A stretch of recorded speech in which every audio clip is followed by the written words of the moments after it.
fandraisaka an'izay isika dia ny ray isan-jaton'ny marary sy ny homamiadana izay jabona eo anivon'ny sampana onkologia eo amin'ny HGRA dia ankizy manahoana sy manahoana no mety ho fandraisana tanana ireny ankizy marary ny homamiadana na ihany koa zany ny marary ny homamiadana amin'ny akabeny eo anivon'ny hôpitaly HGRA toy izao ny fanazavany ny mpitsabo.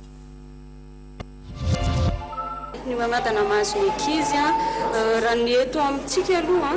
ny tena hitanay aloha dia misy le atao hoe rétinoblastome izany hoe homamiadana maso dia izany anisan'ny betsaka dia tatoato ohatra ny lasa ny betsaka koa ny homamiadan-dra fa raha ny tena marina ohatra tsy tena mbola indrelovena tsy mbola tena afaka miteny be satria tsisy le registrena cancer hiteny hoe ireo ny tena betsaka raha ankoatra ny homamiadan'ny raha zany izay lazaiko teo amin'oloany hoe tsy vitantsika eto aloha hatreto dia ny homamiadan'ny taova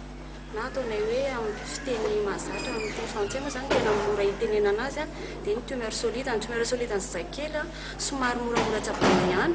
satria mamaly tsara